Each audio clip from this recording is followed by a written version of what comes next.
מאיפה זה מגיע? תקשיב.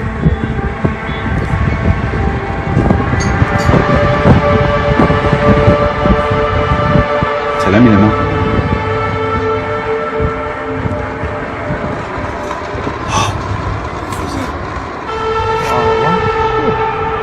תביא את הטלפון.